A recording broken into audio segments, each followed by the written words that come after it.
Saudações concurseiras! Bem-vindo a mais uma aula aqui no Alfacom, comigo, o professor Gustavo Musi, de Administração Financeira e Orçamentária, também conhecida como Noções de Orçamento Público. Muito bem. Nós vamos falar agora, começar a falar de um ponto essencial dentro de AFO, um ponto importantíssimo, que é a famosa, a temida Lei de Responsabilidade Fiscal, né? Eu digo que é temida porque às vezes o aluno assusta um pouco, que parece uma lei muito árida, ela traz muitos conceitos técnicos, mas nós estamos aqui para destrinchar para você aqueles pontos principais, para você entender bem e na hora da prova você gabaritar, tá? A Lei de Responsabilidade Fiscal, sempre digo para você, antigamente ela quase não era cobrada em provas, ou era cobrada de forma muito superficial. Hoje, até mesmo concursos aí de nível médio têm exigido essa lei aí até em detalhes. Então, eu reservei aí alguns bloquinhos para nós falarmos dessa lei importantíssima aí para a sua prova. Então, vamos começar. Vai lá. Primeiro, tratar da natureza e o contexto histórico, que às vezes isso aqui é cobrado em prova, inclusive. Viu? E também, mesmo que não fosse, é importante para a gente entender a própria lei, né? Aí eu coloquei lá para você, ó. A Lei Complementar 101 de 2000, é o nome oficial dela, conhecida como Lei de Responsabilidade Fiscal, a LRF.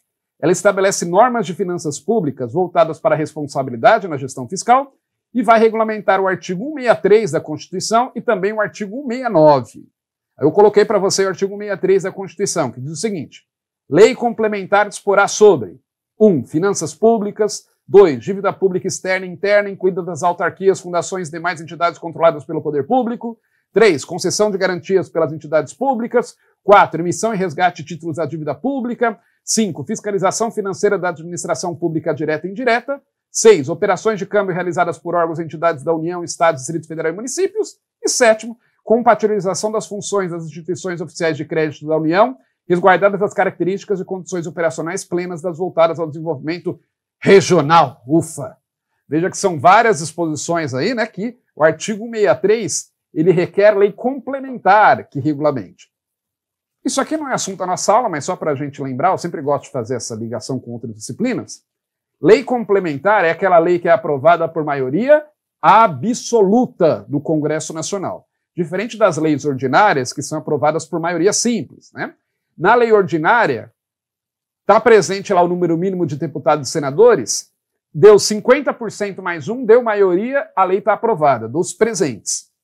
Já na maioria absoluta, que é exigida para a lei complementar, ela tem que ser aprovada pela maioria do total de membros da casa, e não só do total de presentes, né? Eu sempre falo, a lei ordinária é como reunião de condomínio, quem está presente define, não é isso? Decide, quem não está, azar o dele, e aí a maioria dos presentes. Já a lei complementar, não, ela exige maioria do total de membros da casa, tá? E aí a lei complementar 101, a lei de responsabilidade fiscal, ela vai regulamentar vários desses itens que estão aí no artigo 163. Pelo menos até o 4 aí ela vai trazer normas de regulamentação em relação a isso. E ela também serve para regulamentar outro artigo, um pouquinho mais na frente, que é o artigo 169 da Constituição, que diz o seguinte, ó: a despesa com pessoal ativo e inativo da União, dos Estados, do Distrito Federal e dos municípios não poderá exceder os limites estabelecidos em lei complementar. Então o artigo 169 está deixando claro que deveria ser aprovada uma lei complementar que iria definir os limites máximos de gastos com pessoal para a União, Estados e municípios. E a Lei de Responsabilidade Fiscal ela faz isso, tá? Ela vai acabar complementando a Lei 4.320, que é lá de 1964. Então, isso daqui é para a gente entender a natureza e o propósito da Lei de Responsabilidade Fiscal. Continuando. Ó, a Lei de Responsabilidade Fiscal, ela foi editada em um momento de grave descontrole das contas públicas, especialmente estaduais e municipais. Então, ela foi editada ali, né, ela é de 2000, é a Lei Complementar 101 de 2000, ela foi editada para num período em que o país estava passando, estava sofrendo os efeitos da chamada crise da Ásia, que foi uma crise internacional pela qual o país passou, a gente falava a última grande crise, né? Mas depois tivemos algumas aí, a crise de 2008, a crise causada aí pelo coronavírus, e aí a lei complementar, a crise da Ásia, foi a última vez, inclusive, em que o Brasil teve que recorrer ao FMI, que a situação das contas públicas estava tão deteriorada que o Brasil precisou pegar empréstimo no FMI. Então foi um período de grave descontrole das contas públicas. A crise da Ásia ela estourou lá em 98, né? Então, em 2000, o Brasil ainda estava sofrendo seus efeitos. Foi quando foi aprovada essa lei, tá? E aí, inclusive, ela é considerada uma lei modelo no mundo todo, porque ela é uma lei que procura amarrar bem a gestão financeira dos entes públicos, né? Dando pouca margem aí para irresponsabilidades, daí o seu nome, Lei de Responsabilidade Fiscal. O que mais? A LRF, ela também ela prevê limites e metas que devem ser perseguidos pelos governantes, nas 3 esferas. Então, nós vamos falar bastante desses limites e metas, tanto para a União como para os estados, como para os municípios, são estabelecidas, por exemplo, limites de gastos com pessoal, metas para a dívida pública, e tudo isso tem que ser obedecido sob pena de responsabilização dos governantes, tá certo? Falar um pouquinho agora sobre a abrangência da Lei de Responsabilidade Fiscal. A quem ela se aplica? Quem deve obedecer às suas disposições? Aí eu coloquei ali, ó.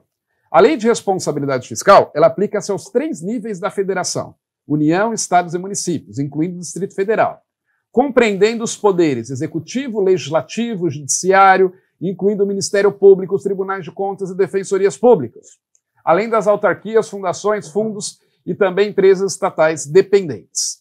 Então a ideia da Lei de Responsabilidade Fiscal, daqui a pouco eu coloco ali na tela um quadro para a gente entender melhor, mas a ideia é aplicar-se tanto à União, como aos estados, como aos municípios, para toda a administração direta, executivo, legislativo, judiciário, e aí também Ministério Público, Tribunal de Contas, Defensoria Pública, e também para aquelas entidades da administração indireta que sejam de direito público, autarquias, fundações, e aplicando-se ainda às empresas dependentes. Já vou explicar melhor isso. Acompanhe comigo ali, ó. O que é uma empresa estatal dependente? É uma empresa controlada pelo ente público e que recebe do ente controlador recursos financeiros para pagamento de despesas com pessoal ou de custeio geral ou de capital, excluídos, no último caso, aqueles provenientes de aumento de participação acionária. Então, resumindo, vamos lá. A gente aprende que as empresas estatais, lá em direito administrativo, né? A gente aprende que as empresas estatais são, principalmente as empresas públicas em sociedade de economia mista, elas são criadas para exercer uma atividade típica de particular. Então elas são o que nós chamamos de uma pessoa jurídica de direito privado, tá? E aí essas empresas estatais, via de regra, elas não dependem de, ou não deveriam, pelo menos, depender de recursos públicos para sua existência. A maioria, não digo a maioria, mas grande parte das empresas estatais, elas se mantêm com seus próprios recursos. Exemplo, pega o caso do Banco do Brasil. O Banco do Brasil é uma sociedade de economia mista, portanto é uma empresa estatal e que vive dos seus próprios recursos, né? Como todo banco, vai muito bem, obrigado, tem lucros aí bilionários. A Petrobras também é uma empresa estatal que vive com seus próprios recursos. A Caixa Econômica Federal são exemplo, então, de empresas estatais que não são dependentes. Uma empresa estatal dependente, o nome já é bem sugestivo, né? Ela depende de repasses do governo, como se fosse um dependente que depende do pai, todo mês ele pagando as contas. As empresas estatais dependentes, elas dependem de recursos repassados pelo Tesouro Federal, Estadual ou Municipal, tá? É isso que está dizendo a lei, ó. Mais uma vez, é uma empresa controlada, a empresa estatal dependente é uma empresa controlada que receba do ente controlador recursos financeiros para pagamento ou despesas com pessoal de custeio geral ou de capital, excluídos no último caso se for para aumentar a participação acionária. Então, só para entender essa última parte, por exemplo, se o Banco do Brasil recebe dinheiro da União para aumentar a sua participação, para a União aumentar a participação acionária no Banco do Brasil, aí naquele ano o Banco do Brasil não é considerado dependente. Por quê? Porque o dinheiro está sendo colocado para a União adquirir mais ações, para aumentar a participação acionária dela, ou para o próprio Banco do Brasil emitir mais ações, né? Agora, se a União repassa dinheiro para o Banco do Brasil, para a Petrobras, ou para a Caixa Econômica, ou para qualquer outra entidade, para outro propósito, aí essa empresa, naquele ano, pelo menos que recebeu os recursos, será considerada uma empresa estatal dependente, tá? Exemplo de empresa estatal dependente é a Infraero. A Infraero é essa empresa que administra os aeroportos pelo Brasil afora, tirando, claro, aqueles que são privatizados, né, que são concedidos à iniciativa privada. A Infraero, apesar dela ter fontes de renda, por exemplo, sabe aquela taxa de embarque que você paga quando você embarca no avião? Aquilo vai para a Infraero. Apesar dela ter fontes de renda, suas fontes de renda não são suficientes para atender às suas necessidades. Então, todo ano a Infraero recebe recursos da União. Então, uma empresa estatal dependente. E sendo empresa estatal dependente, tem que obedecer às disposições da Lei de Responsabilidade Fiscal. Tá? E aí, só para entender, né, o que é uma empresa controlada, já que uma empresa estatal dependente é uma empresa controlada que depende de recursos públicos, o que é uma empresa controlada? Coloquei lá. É uma sociedade cuja maioria do capital com direito a voto pertence, direto ou indiretamente, a um ente da federação. Tá? Então, a empresa controlada, como o nome está dizendo, é aquela que um ente da federação controla. Ele tem a maioria do capital com direito a voto. E aí pode ser um controle direto ou indireto. Como assim? Vou pegar dois exemplos aí para você entender. Ó. Imagine a entidade A e a entidade B. A entidade A é uma entidade no qual tem algum ente da federação, por exemplo, a União. Vamos pegar o exemplo da União. Vamos imaginar que a União possua mais de 50% do capital com direito a voto da entidade A. Sei lá, a União tem 55% do capital da entidade A. Nesse caso, a União tem o controle direto da entidade A.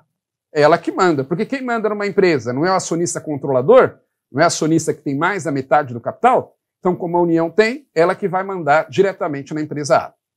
Agora vamos imaginar uma empresa B, a entidade B, e vamos imaginar que dessa entidade B, a entidade A é que tenha mais de 50% do capital com direito a voto. Aquela primeira entidade tem mais de 50% do capital da entidade B. Então, quem controla diretamente a entidade B? A entidade A, concorda? Porque ela tem mais de 50% do capital com direito a voto. Mas nós vimos quem que controla a entidade A? No caso, o ente da federação, a União. Então, a União acaba controlando indiretamente a entidade B. Por quê? Porque a União controla a entidade A, que controla a entidade B. Então, indiretamente, a União tem o controle da entidade B. Tá? E aí, se essa entidade A ou B depender de recursos públicos, receber repasses do orçamento federal todo ano, vai ser uma empresa estatal dependente. Ok? Ó, um resumo da abrangência da LRF. Eu sempre gosto de colocar esse quadro para comparar com o que a gente estuda lá em Direito Administrativo. Lá em Direito Administrativo a gente aprende que a administração pública divide-se em direta e indireta, não é isso? Ah, professor, na administração indireta aí você não colocou os consórcios públicos. Ok, aqui a gente está vendo aquela divisão clássica do Decreto-Lei 200, que é o mesmo, inclusive, que a Lei de Responsabilidade Fiscal usa, tá? Então nós temos lá administração direta e administração indireta, tá certo? A gente aprende lá, administração direta, União, estados e municípios e todos os seus órgãos internos, e a administração indireta são entidades criadas pela administração direta para exercer atividades específicas. Também em direito administrativo, nós aprendemos que essas entidades que estão em vermelho aí, ó, são entidades de direito público. Ou seja, elas possuem algumas prerrogativas que o particular não possui. Então, todas as entidades da administração direta, mais autarquias e fundações públicas de direito público, possuem aí prerrogativas que o particular não tem, são entidades de direito público. Já empresas públicas, sociedades de economia mista, são entidades de direito privado. O que é isso?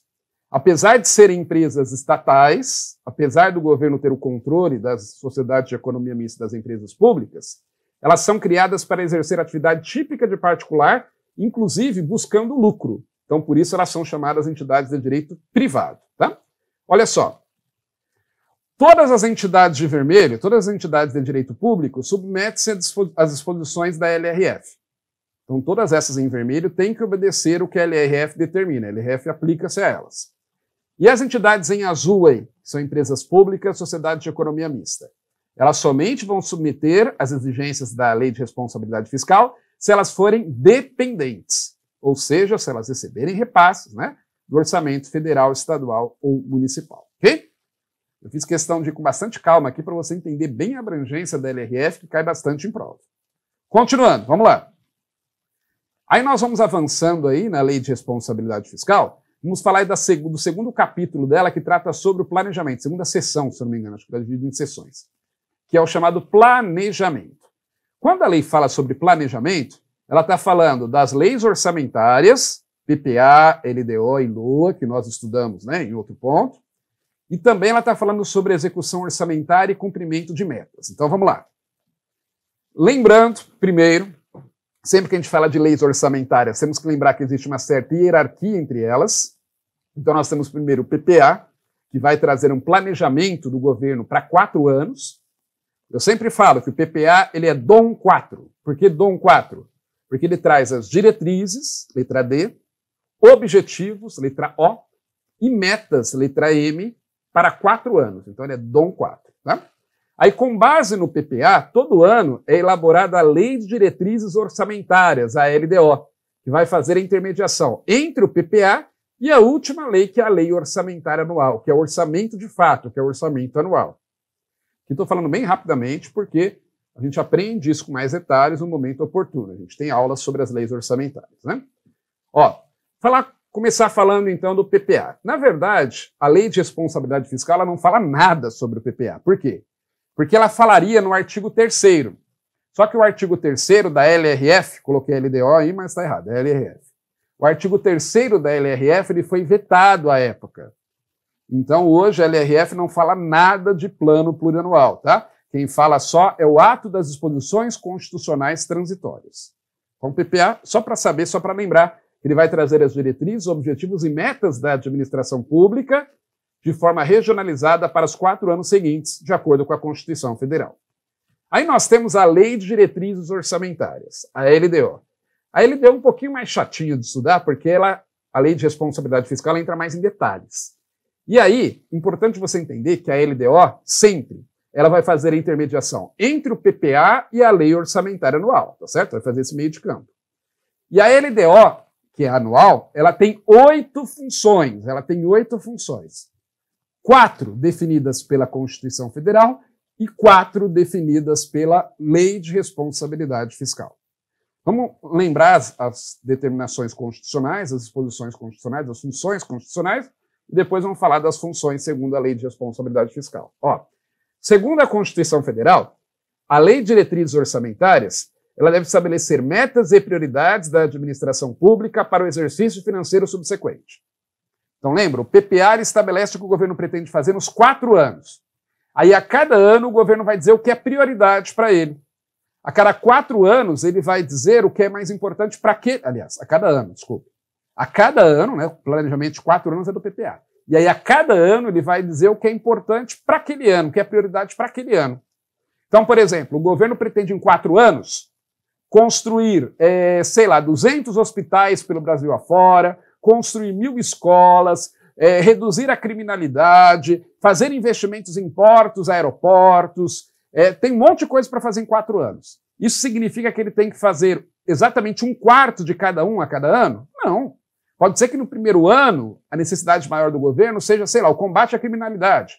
No segundo ano, investimento em educação. No terceiro, investimento em saúde. E por aí vai, tá?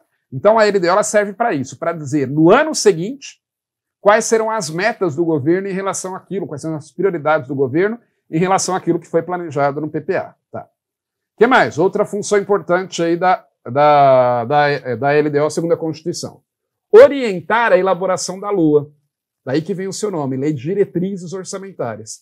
Então ela vai orientar como é que deve ser feito o orçamento do ano seguinte. Por exemplo, nós vamos falar sobre isso, estabelecendo metas, receitas, despesas, dívida pública, por aí vai.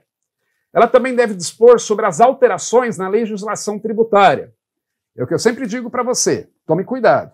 A LDO ela não altera a legislação tributária, ela dispõe sobre alterações, é diferente. Então ela vai falar sobre alterações que foram feitas na legislação tributária e como isso impacta o orçamento, e também vai falar de alterações que o governo pretende fazer no orçamento, para que o Congresso saiba e esteja ciente. O que mais? Segundo a Constituição Federal, a LDO também deve estabelecer a política de aplicação das agências financeiras oficiais de fomento. Aqui eu sempre digo para você lembrar do BNDES, né, que é uma agência financeira oficial de fomento. A Agência Financeira Oficial de Fomento é um banco que o governo utiliza para financiar a economia. O BNDES é o exemplo mais claro disso. Então, a LDO vai estabelecer a política de aplicação, ou seja, para quais setores o BNDES, por exemplo, vai priorizar recursos para o ano seguinte, né, o volume de reais que será destinado a cada setor, por exemplo, da economia, tá? Isso vai ser estabelecido na LDO. Essas são as funções constitucionais dela. Além disso, a Lei de Responsabilidade Fiscal também diz que a LDO deve dispor sobre equilíbrio de receitas e despesas e sobre limitação de empenho.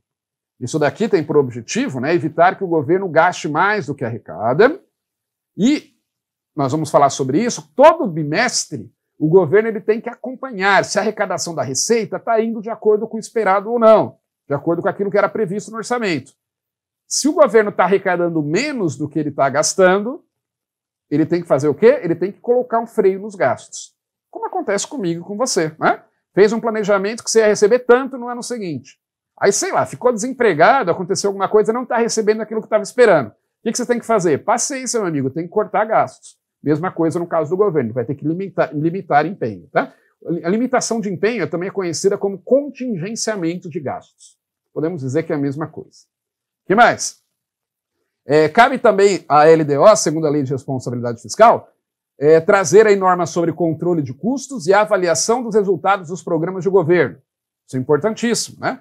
Tanto o governo acompanhar os seus custos, controlar os seus custos adequadamente, como também acompanhar o resultado dos programas de governo, para verificar se não está gastando com algo que não está trazendo resultado.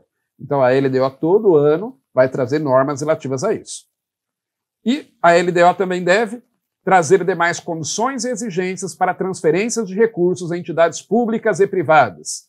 Por que fala em demais condições e exigências? Porque a Lei de Responsabilidade Fiscal ela já traz uma série de exigências. Então a LDO a cada ano pode complementar isso, ok? Continuando, vamos lá. Ó, a LDO, segundo a Lei de Responsabilidade Fiscal, deve trazer também 2 anexos. O anexo de metas fiscais e o anexo de riscos fiscais. O anexo de metas fiscais ele deve trazer metas anuais relativas a receitas, despesas, resultado nominal e primário e montante da dívida pública, para o exercício a que se referirem e para os 2 seguintes. Então, olha só, o anexo de metas fiscais ele vai trazer metas, como o nome está dizendo, metas para 5 coisas. E aí, para você guardar, tem um mnemônicozinho, mas primeiro que a gente tem, quais são as metas que tem que estar na LDO todo ano? Meta para receitas públicas, estabelecendo o mínimo, né, de receitas que deve ser arrecadado para cada tipo de receita. Metas de despesas públicas, metas de dívida pública e metas de resultado nominal e resultado primário. O resultado primário é o superávit ou déficit antes do pagamento da dívida e o resultado nominal é após o pagamento da dívida. Isso é importante guardar. E para guardar tem um mnemônicozinho. Qual que é? É o seguinte, ó, preste atenção. Despesas maiores do que receitas resultam primeiro em nome endividado. Repito, despesas maiores do que receitas resultam primeiro em nome endividado. Ó, despesas maiores do que receitas. Já tem 2 metas aí, despesas e receitas. Resultam primeiro em nome. Resultado primário e resultado nominal. Resultam primeiro em nome.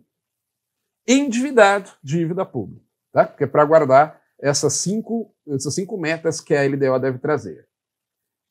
Despesas maiores do que receitas resultam primeiro em nome endividado, ok?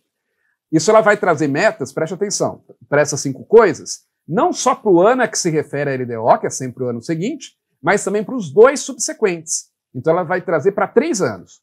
No outro ano, ela vai trazer também para mais 3 anos. No outro ano, ela vai trazer para mais 3 anos. De forma que você vai rever essas metas, por exemplo, a LDO de 2020 estabelece a meta para 2021, 2022, 2023. LDO de 2021, 2022, 2023, 2024. Ah, professor, mas a meta de 2022 já não tinha sido estabelecida na LDO, por exemplo, de 2020? E 2021 você vai estabelecer de novo? Sim, você vai rever para ver se essa meta deve continuar ou não. É que nem as metas de inflação, que também são trienais, a cada 3 anos. Cada 3 anos o governo revê e joga as metas 3 anos para frente, tá?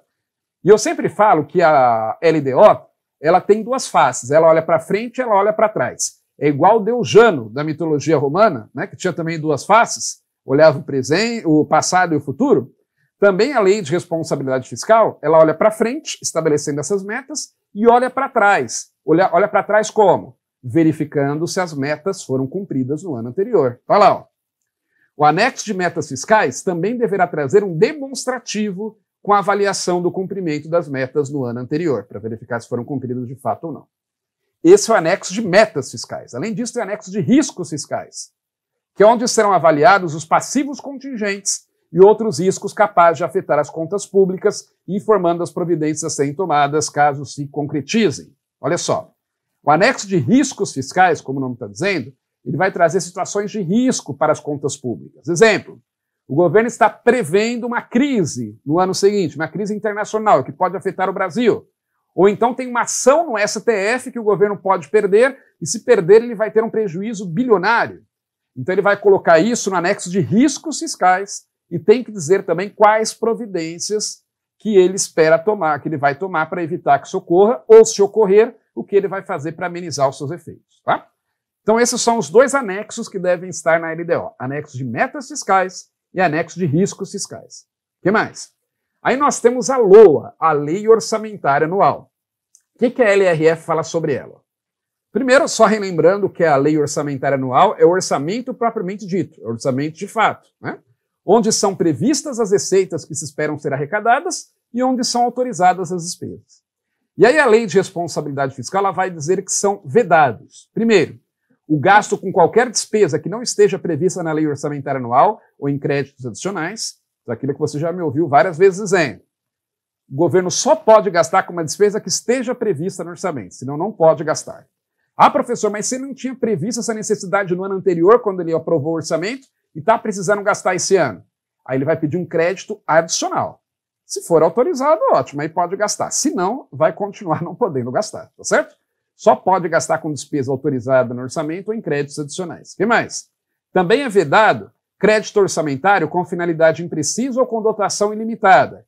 Em outras palavras, está dizendo o seguinte: toda despesa no orçamento tem que trazer exatamente onde o gasto está sendo feito, né, tem que ser especificada, e tem que ter um valor máximo. Não pode existir despesa com valor indefinido e nem com destinação indefinida. Tá? Ó, o projeto da Lei Orçamentária Anual deverá ser elaborado pelo Poder Executivo, obedecendo às disposições da Lei de Responsabilidade Fiscal e de forma compatível com o PPA e com a LDO. Isso a LRF diz, algo que a Constituição Federal também diz. O que mais? De acordo com o artigo 5º da Lei de Responsabilidade Fiscal, o projeto da Lei Orçamentária Anual deverá, primeiro, conter em anexo demonstrativo da compatibilidade da programação dos orçamentos com os objetivos e metas estabelecidos no anexo de metas fiscais da LDO. Olha só, lembra, acabamos de ver que a LDO tem que trazer no seu anexo de metas fiscais metas para receitas, despesas, dívida pública, resultado nominal e resultado primário? Muito bem, isso está na LDO. E aí, então, o orçamento, que sai alguns meses depois da LDO, tem que trazer um quadro demonstrando que aquilo que foi aprovado, que está sendo solicitado no orçamento, está compatível com essas metas da LDO. Tá? O que mais? Também, o projeto da Lei Orçamentária Anual deverá ser acompanhado de demonstrativo regionalizado de efeitos sobre as receitas e despesas decorrentes de isenções, anistias, emissões, subsídios e benefícios de natureza financeira, tributária e creditícia, bem como das medidas de compensação a renúncias de receita e aumento de despesas obrigatórias de caráter continuado.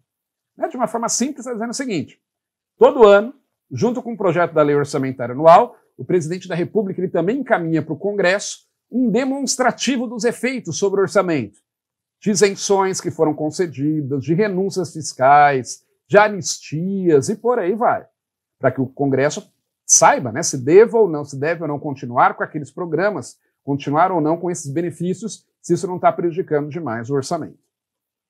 E, além disso, a Lei Orçamentária Anual ela deve conter reserva de contingência, cuja forma de utilização e montante, definido com base na receita corrente líquida, serão estabelecidos na Lei de Diretrizes Orçamentárias, destinada a atendimento de passivos contingentes e outros riscos e eventos fiscais imprevistos. A reserva de contingência, então, ela, de uma forma simples, a gente pode guardar assim, ela vai prever recursos para combater aqueles eventos previstos no anexo de riscos fiscais, lembra? Né? Então, contingência significa uma situação adversa, que pode vir a ocorrer. Isso está previsto lá no anexo de riscos fiscais. A reserva de contingência, então, é um valor previsto na LOA, cujo percentual da receita corrente líquida que vai ser destinado a ela e as hipóteses de utilização estão na LDO. Até porque é a LDO que traz o anexo de riscos fiscais. Não é isso? Muito bem. Tá? Então, essas três coisas têm que acompanhar o projeto da LOA. O que mais? Decreto de programação financeira e cronograma mensal de desembolso. Ó, coloquei para você.